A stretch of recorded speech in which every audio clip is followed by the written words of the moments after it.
training is derived from Professor Moses Powell and many of his students, one of which being Soke Littlejohn Davis.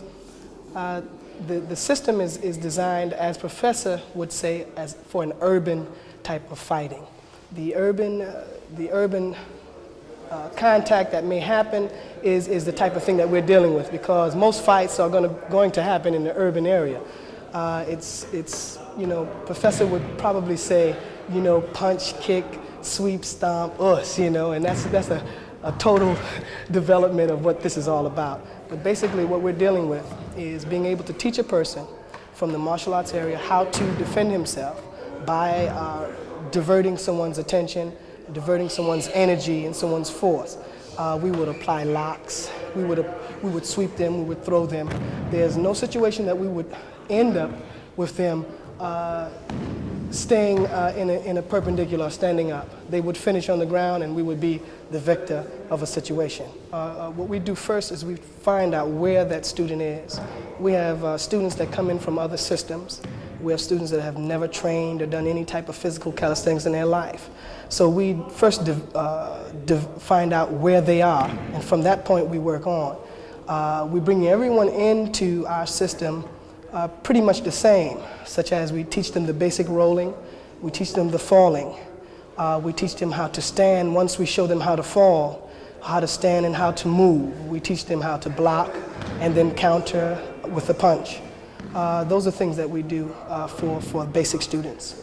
The most important thing to remember in coming into our system, or into any system of martial arts, is that you will get what you put into it. It's not necessary to be able to lift 1,000 pounds.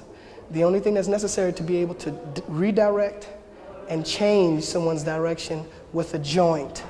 We deal a lot in joints, see, because we're not dealing with muscles, we're dealing with joint areas. Most martial arts is basic physics, especially in our jiu-jitsu and in forms of aikido and that type of thing.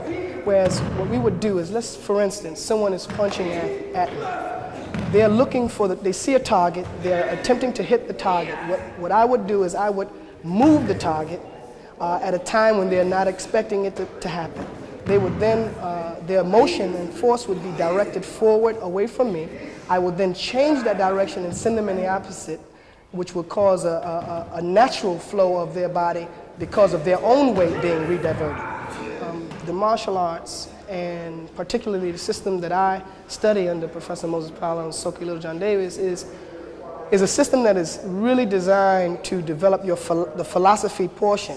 There's a lot of philosophy, there's a lot of your mental and spiritual capabilities that that takes a serious part in this. Most people think that it's just about punching and kicking. It's not about that. It's about knowing within yourself that you can do whatever you desire and that you can change any situation or circumstance that comes in front of you. So we always say that martial arts is only 10%. The physical part is only 10%.